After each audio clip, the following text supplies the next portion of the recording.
வணக்கம். Welcome to my channel.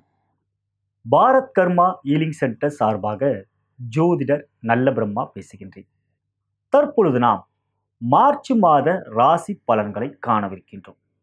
முதலில் இந்த மார்ச் மாதத்தில் கிரக நிலைகள் எவ்வாறு இருக்கிறது என்பதை காணலாம். முதலில் ஆண்டுகோள். ஆண்டுகோள்களை எடுத்தவரை பார்க்கின்ற பொழுது ஒரு ராசியிலே 2.5 வருடங்கள் இருக்கக்கூடிய சனீஸ்வர பகவான் தனுசிலே காலபுருஷ தத்துவத்தின் அடிப்படையிலே 9ஆம் இடமான பாக்கியஸ்தானத்தில் காலபுருஷ தத்துவத்திற்கு அமர்ந்திருக்கிறார். தனுசு என்பது குருவோடைய வீடு. ஒரு முழு சுபரோடைய வீட்டில் அமர்ந்திருக்கின்ற சனீஸ்வர பகவான் இந்த மார்ச் மாதம் 7ஆம் தேதி முதல் கேதுவோடு சேர்க்கை பெறுகின்றார். மார்ச் மாதம் 7ஆம் தேதி அன்று திருக்கணிதத்தின் அடிப்படையிலே ராகு கேது பயிற்சிகள் ஏற்படுகின்றது. அவற்றின் அடிப்படையிலே பார்க்கின்ற பொழுது கடகத்தில் இருக்கின்ற ராகுவாகப்பட்டவர் மிதுனத்திற்கும், மகரத்தில் இருக்கின்ற கேதுவாகப்பட்டவர் தனுசுக்கும் பயிற்சி ஆகிறார்கள். அப்படி பார்க்கின்ற பொழுது 2.5 வருடங்கள் அமர்ந்திருக்கின்ற சனீஸ்வர பகவான் தற்பொழுது இந்த மார்ச் மாதத்தில் கேதுவோடு சேர்க்கை பெறுகிறார். ஞானக்காரகன் என்று அழைக்கப்படுகின்ற கேது சனீஸ்வரரோடு சேர்க்கப்படுகின்ற பொழுது சனீஸ்வரருக்கு கெடுபலன்கள் கொடுக்காத ஒரு நிலையும் என்ன ஓட்டத்தையும் கொடுப்பார். கேதுவால் ஞானம் பெற்று சனீஸ்வர பகவான் நாயக்காரக நீதி தேவன் என்கின்ற அடிப்படையிலே நியாயமாக நடந்து கொண்டு உண்மையிலே நல்லவர்களாக இருக்கவர்களுக்கு நல்ல பலன்களையும், தீய எண்ணங்கள் கொண்டவர்களுக்கு அதற்கான பலன்களையும் கெடுபலன்களையும் கொடுப்பார். இவ்வாறு சனீஸ்வர பகவான் மார்ச் மாதத்தை பொறுத்தவரை எந்த விதமான மாற்றமும் இல்லாமல் தொடர்ந்து தனுசிலேயே பெயர்கிறார். அதன் பிறகு என்று பார்க்கின்ற பொழுது ராகு கேது, ஒரு ராசியிலே 1.5 வருடங்கள் இருக்கக்கூடிய ராகு கேதுவாகப்பட்டவர்கள் இந்த மார்ச் மாதம் 7ஆம் தேதி முதல் பயிற்சி ஆகின்றார்கள். நான் ஏற்கனவே அதை கூறியிருக்கின்றேன். அவ்வாறு பார்க்கின்ற பொழுது ராகுவாகப்பட்டவர் புதனுடைய வீட்டிலும், கேதுவாகப்பட்டவர் குருவுடைய வீட்டிலும் இருக்கிறார்கள். ராகு கேது என்பவர்கள் சர்ப்ப கிரகங்கள். அவர்கள் இரு சுபர்களுடைய வீட்டில் அமர்கிறார்கள். குருவாகப்பட்டவர் முழு சுபர், ராகுவாகப்பட்டவர் அமர்ந்திருக்கின்ற வீடு புதனுடைய வீடு. அவரும் பார்க்கின்ற பொழுது அசுபரோடு சேர்க்கை பெறுகின்ற பொழுது அசுப கிரகமாகவும், சுபரோடு சேர்க்கை பெறுகின்ற பொழுது சுபகிரகமாகவும் கருதப்படுவார். எனவே இதுவரை ராகுவாகப்பட்டவர் சந்திரனுடைய வீட்டில் இருந்தார். சந்திரனையும் சூரியனும் பிடிக்கக்கூடியவர்கள். சந்திர கிரகணம் சூரிய கிரகணம் என்ற ஒரு மிகப்பெரிய மாற்றத்தை கொடுக்கக்கூடிய அதிக பலம் கொண்டவர்களே ராகு மற்றும் கேதுவாகப்பட்டவர்கள். எனவே ராகுவாகப்பட்டவர் சந்திரனோட வீட்டில் இருந்த பொழுது, கேதுவாகப்பட்டவரும் சனியோட வீட்டில் இருந்த பொழுதும் பெரிய அளவிலே நற்பலன்களை செய்யவில்லை. ஆனால் தற்பொழுது ராகு மற்றும் கேதுவாகப்பட்டவர்கள் சுபர்களுடைய வீட்டில் அமர்கின்ற பொழுது அந்த வீட்டுக்குரிய பலன்களை, அதாவது கேதுவாகப்பட்டவர் குருவுடைய பலன்களையும், ராகுவாகப்பட்டவர் புதனுடைய பலன்களையும் உங்களுடைய ஜனன ஜாதகத்துக்கு ஏற்பவும் ராசி அடிப்படையிலே மாத பலன்கள், ஆண்டு பலன்களும் இவர்கள் இனி அவ்வாறு தான் உங்களுக்கு பலாபலன்களை கொடுப்பார்கள் என்பதை நான் தெரிவித்துக் கொள்ள விரும்புகின்றேன். இறுதியாக ஆண்டுக்கோளிலே குரு பகவான் இந்த மார்ச் மாதத்தை பொறுத்தவரை அவர் விருச்சிகத்திலே பயணத்தை தொடர்கிறார். இவ்வாறு பார்க்கின்ற பொழுது அடுத்தபடியாக மாதக்கோள்கள். மாதக்கோள்கள் என்று எடுத்துக்கொள்கின்ற பொழுது இந்த மாதத்தில் மாதக்கோள்கள் பல்வேறு விதமான பயிற்சிகள் எதிர்கொள்கிறார்கள். முதலில் புதன் பகவான். புதன் பகவானாகப்பட்டவர் மார்ச் மாதம் 5ஆம் தேதி முதல் வக்ரமாகிறார். மார்ச் மாதம் 14ஆம் தேதி வரை மீனத்தில் நிச்சம் பெறுகின்ற புதன் பகவான் வக்ரமாக இருந்து உச்ச பலன்களை அனைவருக்கும் கொடுக்கவிருக்கிறார். அதன் பிறகு மார்ச் மாதம் 15ஆம் தேதி அன்று பின்னோக்கி வக்ரகதியாக கும்பத்துக்கு பயிற்சியாகிறார். இது புதன் பகவான் இந்த மாதத்தை பொறுத்தவரை மீனத்திலும் மற்றும் கும்பத்திலும் சஞ்சாரம் செய்யவிருக்கின்றார். மார்ச் மாதம் 28ஆம் தேதி அன்று தான் கும்பத்தில் அவர் வக்ர நிவர்த்தி பெறுகிறார். இவையே புதனுடைய இந்த மாத சஞ்சார நிலையாகும். சூரியன் என்று எடுத்துக்கொண்டால் மார்ச் மாதம் 14ஆம் தேதி வரை அவர் கும்பத்திலே பயணம் செய்வார். அது எல்லோருக்கும் நன்மையை செய்யுமா என்றால் நிச்சயமாக செய்யும். ஏனென்றால் கும்பத்தில் அமர்ந்திருக்கின்ற சூரிய பகவான் தன்னுடைய 7ஆம் பார்வையாக தன்னுடைய சொந்த வீடான சிம்மத்தை பார்வை செய்வது சூரியன் பலம் பெறுகின்ற ஒரு அமைப்பாகவே எடுத்துக்கொள்ளலாம். மார்ச் மாதம் 15ஆம் தேதி அன்று அவர் கும்பத்திலிருந்து மீனத்துக்கு பயிற்சியாகிறார்.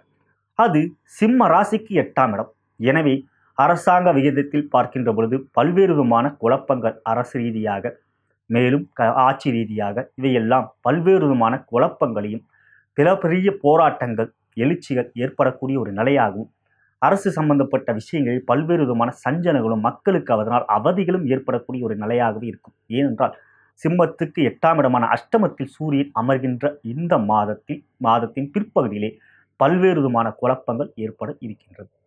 இவையெல்லாம் உங்களை பாதிக்குமா என்றால் நிச்சயமாக அரசு சம்பந்தப்பட்ட பதவியிலே இருப்பவர்கள், மேலும் அரசாங்கத்தோடு தொடர்பு கொண்டவர்கள், அரசியலில் இருப்பவர்கள் சற்று எச்சரிக்கையாகவே இருக்க வேண்டும்.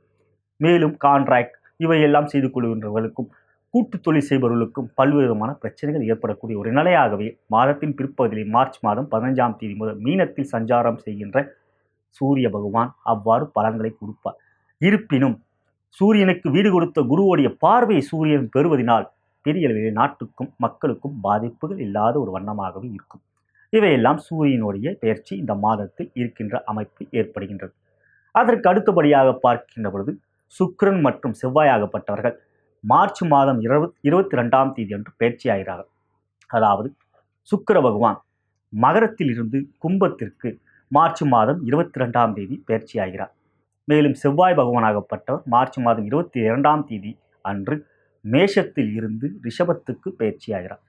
இவையே இந்த மாதத்தில் கிரக சஞ்சார நிலையாகும். இவற்றின் அடிப்படையிலும் சந்திரனை ஏன் நாம் முக்கியத்துவமாக எடுத்துக்கொள்கின்றார்? நான் இதுவரை கூறியதெல்லாம் ஆண்டுக்கோள்கள், மாதக்கோள்கள் அடிப்படையில் பயிற்சி. ஆனால் சந்திரனாகப்பட்டவர் 2.5 நாள் வரை மட்டுமே ஒரு ராசியில் இருப்பார். ஒரு மாதத்தில் அனைத்து ராசியிலும் அவர் பயணம் செய்து விடுவார். ஆகையால் தான் சந்திரனுக்கு மிகவும் முக்கியத்துவம் கொடுத்து அவரவர் லக்ன அடிப்படையிலே பலன்களை பார்க்காமல் ராசி அடிப்படையில் பலன்களை பார்ப்பதற்கு முக்கியத்துவம் தருகின்றோம். இவையைத்தான் ராசி பலன்களே மாத பலன்கள், வார பலன்கள், தினப்பலன்கள் மற்றும் ஆண்டு பலன்கள். இவ்வாறு இருக்கின்ற பட்சத்தில் இனி நாம் எவ்வாறு எந்தெந்த ராசிக்கு பலன்கள் இருக்கும் என்பதை காணலாம்.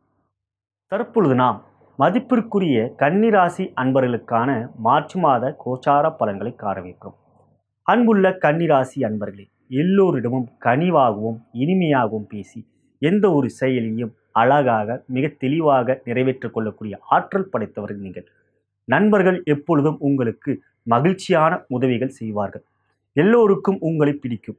இந்த மாதத்தை பொறுத்தவரை உங்களுடைய ராசிக்கு அதிபதி புதன் என்றாலும் உங்களுடைய ராசிக்கு யோக கிரகம் சுக்கிர பகவான்.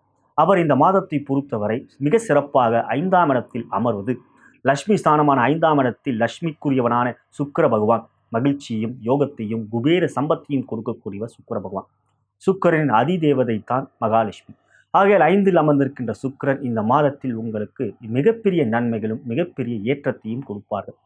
இந்த மாதத்தை பொறுத்தவரை உங்களுடைய ராசிக்கு 11ஆம் இடத்தில் இருந்த ராகு 10இல் அமர்கிறார். அதாவது கடகத்தில் இருந்து மிதுனத்திற்கு. மிதுனம் என்பது புதனுடைய வீடு, உங்களுடைய ராசியாதிபதியான புதனுடைய மற்றொரு வீடு. ஆகையால் உங்களுக்கு 10இல் பாம்பு அமர்ந்தால் பரலோகத்தை ஆழ்வான் என்கின்ற ஜோதிட பழமொழிக்கு ஏற்ப, அதுவும் சனியோடைய பார்வை ராகு பெறுவதனால் மிக நல்ல யோக பலன்கள் தொழில், வியாபாரம், உத்தியோகத்தில் உங்களுக்கு ஏற்பட இருக்கின்றது. மேலும் சனி பகவான் 4ஆம் இடத்தில் அமர்ந்தாலும் அவர் ராகுவால் பார்க்கப்படுவதனாலும் கேதுவோடு சேர்க்கை பெறுவதனாலும் அர்த்தாஷ்ம சனி என்கின்ற ரதி உங்களுக்கு இல்லாமல் நல்ல ஒரு பலன்களாகவே இனி சனி பகவான் செயல்படுவார். சனி பயணம் செய்கின்ற நட்சத்திரம் சுக்கிரனுடைய நட்சத்திரம் என்பதனால் இந்த மாதத்தை பொறுத்தவரை சனியாகப்பட்டவர் உங்களுக்கு சில நல்ல பலன்களை நன்மைகளும் செய்வார். குருவாகப்பட்டவர் 3ஆம் இடத்தில் அமர்ந்தாலும் குரு பார்வை செய்கின்ற இடங்கள் எல்லாம் மிக சிறப்பு பெறுகின்றது. குருவாக பார்வை என்று பார்த்தால் 5, 7, 9 5ஆம் பார்வையாக உங்கள் ராசிக்கு 7ஆம் இடத்தை பார்ப்பதனால் பங்கு தொழில் செய்பவர்கள், கணவன் மனைவி உறவு மிக சிறப்பாக இருக்கக்கூடிய ஒரு நிலை. மேலும் பங்குதாரர்கள் உங்களிடம் நல்ல ஒத்துழைப்பு கொடுக்கக்கூடிய நிலை. மேலதிகாரிகள், உயர் அதிகாரிகள் நல்ல பாராட்டுகள் தெரிவிக்கின்ற வகையாக உங்களுடைய நடவடிக்கைகள் இருக்கும். இவையெல்லாம் பார்க்கின்ற பொழுது 7ஆம் இடம் மிக சிறப்பு பெறுகின்றது. மேலும் அவருடைய 7ஆம் பார்வையாக, அதாவது குருவுடைய 7ஆம் பார்வையாக உங்கள் ராசிக்கு 9ஆம் இடத்தை பார்க்கிறார். அப்பொழுது இந்த பார்வையில் என்ன பலன் என்று கேட்கின்ற பொழுது 9ஆம் இடத்தை குரு அமர்ந்தாலும் 9ஆம் இடத்தை குரு பார்த்தாலும் அந்த இடம் மிக பலம் பெறுவது, பாக்கிய ஸ்தானத்தை குரு பார்ப்பை செய்வது மிகப்பெரிய அளவில் பாக்கியத்தை பெறக்கூடிய மாதமாகவே இந்த மார்ச் மாதம் உங்களுக்கு அமையும். குருவுடைய இறுதி பார்வையான 9ஆம் பார்வையாக உங்கள் ராசிக்கு 11ஆம் இடம் என்ற லாபஸ்தானத்தை பார்க்கிறார். அந்த இடத்தில் தான் குரு உச்சம் பெறுவார். தான் உச்சம் பெறுகின்ற வீட்டையும் தான் ஆட்சி பெறுகின்ற வீட்டையும் பார்க்கிறார். எவ்வாறு எனில் குரு 5ஆம் பார்வையாக மீனத்தை பார்க்கிறார். மீனமாகப்பட்டது குருவுடைய வீடு, அந்த இடமும் பலம் பெறுகிறது. 9ஆம் பார்வையை கடகத்தை பார்க்கிறார். அந்த இடத்தில் குரு உச்சம் பெறுவதனால் அந்த இடமும் பலம் பெறுவதனால் செய்கின்ற தொழிலிலே மிகப்பெரிய லாபம், வியாபாரத்திலே அபிவிருத்தி, புதிய புதிய தொழில்நுட்பங்களை பயன்படுத்தி புதிய புதிய எண்ணங்களை நீங்கள் செயல்படுத்தி மிகப்பெரிய யோகத்தையும் மிகப்பெரிய வெற்றி பாதையும் அமைத்து அவற்றில் வீர நடை போடுவீர்கள். இந்த மாதத்தை பொறுத்தவரை குருவால் உங்களுக்கு நல்ல பலன்கள் ஏற்படக்கூடிய நிலையாகவே இருக்கிறது. செவ்வாய் மாதக்கோள்களில் 8ஆம் இடத்தில் மார்ச் மாதம் 22ஆம் தேதி வரை அவர் ஆட்சியாக இருக்கிறார். புதனுக்கு ஜென்ம பகை செவ்வாய். எனவே வாகனம் ஓட்டும் பொழுது சற்று எச்சரிக்கையாக இருக்க வேண்டும். நெருப்பு சம்பந்தப்பட்ட, மின்சாரம் சம்பந்தப்பட்ட விஷயங்கள் கையாளுகின்ற பொழுது சற்று எச்சரிக்கையாக இருக்க வேண்டும். மார்ச் மாதம் 22ஆம் தேதிக்கு பிறகு அவர் உங்கள் ராசிக்கு 9ஆம் இடத்துக்கு வந்து குருவுடைய பார்வை பெறுநாள் செவ்வாயால். அதன் பிறகு உங்களுக்கு பெரிய அளவில் கெடுபலன்கள் ஏற்படாது. மாதக்கோள்களே, இந்த மாதக்கோள்களே சூரிய பகவான் 6ஆம் இடத்தில் மார்ச் மாதம் 14ஆம் தேதி வரை இருப்பது உங்களுக்கு வெற்றி மேல் வெற்றி கிடைக்கக்கூடிய ஒரு அமைப்பு இருக்கிறது. பொதுவாக 3, 6, 11 போன்ற இடங்களில் சூரியன் அமர்கின்ற பொழுது எல்லாம் ஜெயமாகும். எவற்றை செய்தாலும் வெற்றி கிடைக்கும். எனவே சூரியனால் உங்களுக்கு நன்மைகள் மாதத்தின் முற்பகுதியிலே கிடைக்கின்றது. மாதத்தின் பிற்பகுதியிலே அவர் 7ஆம் இடத்துக்கு வந்து விடுகிறார். அதனால் உங்களுக்கு உஷ்ண சம்பந்தப்பட்ட பிரச்சனை வரும். ஆனாலும் குரு பார்வை பெறுவார். குருவுடைய பார்வை ஒரு சேர சூரியன் செவ்வாய் இருவரையும் பார்வை செய்வதனால் யுத்த கிரகங்கள் என்று அழைக்கப்படுகின்ற சூரியனும் செவ்வாயும் பெரிய அளவிலே பிரச்சனைகளோ அல்லது தீமைகளோ செய்ய மாட்டார்கள். ஏனென்றால் கன்னி ராசிக்கு 8ஆம் இடத்துக்குரியவர் செவ்வாய். சூரியனாகப்பட்டவர் 12ஆம் இடத்துக்குரியவர். அவரை உங்களுடைய ராசிக்கு 4ஆம் இடம் மற்றும் 7ஆம் இடத்துக்கு குரு பார்வை செய்வது, குரு பார்வை கோடி நன்மைகளால் 8ஆம் இடத்துக்குரியவர் 12ஆம் இடத்துக்குரிய பலம் பெறுகிறார்கள். நன்மைகள் செய்கின்ற வகையாகவும் தீமைகள் அகற்றக்கூடிய வகையாகவும் குரு பார்வை உங்களுக்கு அமைகிறது. இவ்வாறு பார்க்கின்ற பொழுது மாதக்கோள்களிலே இறுதியாக உங்களுடைய ராசியாதிபதியான புதன் பகவானை பொறுத்தவரை இந்த மாதம் 2 முறை பயிற்சியாகிறார். அதாவது மார்ச் மாதம் 14ஆம் தேதி வரை ஒரு ராசிக்கு 7ஆம் இடத்தில் நீச்சம் பெற்றாலும் வீடு கொடுத்த குரு புதனை பார்ப்பதனால் நன்மைகள் செய்யக்கூடிய அமைப்பாகவே இருக்கும்.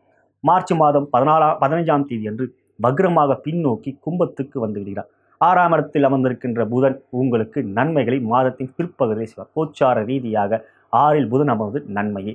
இவையால் உங்களுக்கு எல்லாவற்றையும் யோகத்தில் மாதத்தின் பிற்பகுதியிலே புதன் மிக அற்புதமாக யோகத்தை செய்வார். இந்த மாதத்தை பொறுத்தவரை முற்பகுதியிலே சூரியனும் பிற்பகுதியிலே புதனும் நன்மைகள் செய்யக்கூடிய வகையாக அமைவதும் ராகு 10இல் அமர்வதும் உங்களுக்கான வெற்றிகள் இந்த மாதம் நிச்சயம் இருக்கும். பெண்கள் என்று எடுத்துக்கொள்கின்ற பொழுது குருபலம் இல்லையே என்று கவலைப்பட வேண்டாம். 7ஆம் இடம் என்கின்ற கலத்திர ஸ்தானத்தை தன்னுடைய சொந்த வீட்டை குரு பார்வை செய்தால் அதற்கான முயற்சிகள் எடுத்தால் வெற்றி கிடைக்கும். திருமணமான பெண்களுக்கு சற்று கோபம் அந்த கோபத்தை குறைத்து விட்டால் குடும்பத்தில் மகிழ்ச்சி நிலவும். இந்த மாதத்தை பொறுத்த சுக்கிரன் பலமாக இருப்பதால் பெண்களுக்கு இந்த மாதம் யோகமான மாதமாக இருக்கும். மாணவர்கள் சற்று படிப்பிலே கவனம் செலுத்த வேண்டும். ஏனென்றால் புதன் வக்ரமாகவே இந்த மாதத்தில் பாதி நாட்கள் இருக்கிறார். அப்படி பார்க்கின்ற பொழுது உங்களுக்கு புதன் இன்று சிறப்பாக இல்லை என்பதனால் படிப்பிலே கவனம் செலுத்த வேண்டும். தட்சிணாமூர்த்தியை வணங்கி வருவது நல்லது. தேர்வுகள் மிக நெருக்கத்தில் இருப்பதனால் படிப்பில் கவனம் செலுத்த தட்சிணாமூர்த்தியை வணங்கி வரும்படி கேட்டுக்கொள்கின்றேன். பொதுவாக பார்க்கின்ற பொழுது இந்த மாதம் கன்னி ராசி அன்பர்களுக்கு பல்வேறு விதமான நன்மைகள் உங்களுக்கு சுக்கிரன், சூரியன் மற்றும் புதனால் ஏற்பட இருக்கின்றது. என்னுடைய நாள்துக்கள். கன்னி ராசி அன்பர்களான உங்களுக்கு இந்த மாதம் சந்திராசும நாட்கள் எவை என்றால் 10/3/2019 இரவு 1:10 மணி முதல் 12/3/2019 காலை 10:30 மணி வரை சந்திராசும நாட்கள். அத்தகைய நாட்களில் சற்று எச்சரிக்கையாக இருக்கும்படி கேட்டுக்கொள்கிறேன். தற்பொழுது நாம் மார்ச் மாதம் முழுவதும் அனைத்து நாட்களும் சிறப்பான நாட்களே என்றாலும் மார்ச் மாதம் என்றால் 31 நாட்கள் இருக்கிறது. அனைத்து நாட்களும் சிறப்பான நாட்கள், மேலும் வெற்றிகரமான நாட்களாக இருந்தாலும் இந்த மார்ச் மாதத்தை பொறுத்தவரை 6 நாட்கள் மிக விசேஷமான ஒரு இறை வழிபாட்டுக்குரிய நாட்களாக நாம் எடுத்துக்கொள்ளலாம். எவ்வாறு எனில் 3/3/2019 அன்று வருகின்ற திருவோணம் நட்சத்திரம் அன்று பெருமாளுக்குரிய நாளாகும். திருவோண விரதம் இருப்பதன் மூலம் விஷ்ணுவின் பரிபூர்ணமான அருளை நாம் பெற முடியும். இந்த மாதத்திலே திருவோணமான நாட்கள் இன்னொரு முறையும் வருகின்றது. 31/3/2019 அன்றும் திருவோண விரதம் இருக்கலாம். விரதம் என்று இருப்பது அன்று முழுவதும் உண்ணாமல் இருப்பது விரதம் அல்ல. அவரை நினைத்தாலே அவை விரதமாகவே எடுத்துக்கொள்ளலாம். சூரிய அஸ்தமனத்துக்கு பிறகு விஷ்ணுவை வணங்குவதும் அவருக்கு உங்களுடைய பெயருக்கு அர்ச்சனை செய்வதும் சிறப்பான ஒரு நிலையாகவே இருக்கும். அதன் பிறகு என்று பார்க்கின்ற பொழுது 4/3/2019 மாசி மாதத்தில் வருகின்ற சிவராத்திரி ஆகப்பட்டதே மகா சிவராத்திரி. மிக விசேஷமான நாள். ஆண்டில் ஒருமுறை வருகின்ற மகா சிவராத்திரி அன்று சிவபெருமானை வணங்குவதும் அன்று அவருக்கு நடக்கின்ற அபிஷேகத்தில் கலந்து கொள்வதும் மிகப்பெரிய புண்ணியங்கள் எல்லாம் உங்களுக்கு கிடைக்கப்பெறும். எனவே மகா சிவராத்திரி அன்று நந்தி பெருமானையும் சிவபெருமானையும் வணங்கிவிட்டு வருவது மிக மிக நல்ல பலன்கள் உங்களுக்கு கிடைக்கும். 6/3/2019 அமாவாசை. அமாவாசை என்று முன்னோர்களுக்கும் பித்ருக்களுக்கும் மூதாதையர்களுக்கும் வணங்குவதும் அவர்களுக்கு படையல் படைப்பதும் காகத்திற்கு அன்னம் வைப்பதும் உங்களுக்கு மிகப்பெரிய நன்மைகளும் உங்களுடைய பாவங்கள் எல்லாம் கரைந்து புண்ணியங்கள் அதிகமாக ஆகக்கூடிய நாளைத்தான் அமாவாசை. அவற்றை நீங்கள் சரியாக பயன்படுத்தி அந்த நாளிலே முன்னோர்களையும் பித்ருக்களையும் வணங்கிவிட்டு வாருங்கள். அதன் பிறகு என்று பார்க்கின்ற பொழுது 12/3/2019 மிக மிக விசேஷமான நாளாக இந்த மாதத்தில் வருகிறது. எப்படி எனில் செவ்வாய்க்கிழமை, அதாவது 12/3/2019 செவ்வாய்க்கிழமை அன்றே ஷஷ்டி திதி வருகின்றது. அதாவது செவ்வாய் பகவானுடைய அதிக்கடவுள் அதிதேவதை யார் என்றால் முருகப்பெருமான். செவ்வாய் பலம் பெற வேண்டுமெனில் முருகப்பெருமானை வணங்கி வந்தாலே மிக மிக நல்ல பலன்கள் செவ்வாய் பகவானால் உங்களுக்கு ஏற்படும். தைரியம், துணிச்சல், தன்னம்பிக்கை, விடாமுயற்சி, வைராக்கியம் மேலோங்கும். இங்கு 12/3/2019 அன்று செவ்வாய்க்கிழமை அன்று முருகனுக்கு உகந்த திதியான ஷஷ்டி, மேலும் முருகனுக்கு உகந்த நட்சத்திரமான கார்த்திகை. எனவே கார்த்திகை விரதம் இருப்பது அல்லது சஷ்டி விரதம் இருப்பது 12/3 நீங்கள் செய்து வந்தால் செவ்வாய் பகவானுடைய முருகப்பெருமானுடைய பரிபூர்ணமான அருள் பெற்று மிகப்பெரிய வெற்றியெல்லாம் நீங்கள் பெறுவீர்கள். அதன் பிறகு என்று பார்க்கின்ற பொழுது 20/3 பௌர்ணமி. பௌர்ணமி அன்று சந்திர பகவானை வணங்குவதனால் மனதிலே தைரியம் மேலோங்கும். அவற்றை நீங்கள் சந்திர தரிசனம் செய்வது நல்லது. 24/3 என்று பார்க்கின்ற பொழுது சங்கடஹர சதுர்த்தி, கணபதிக்கு உகந்த நாள்.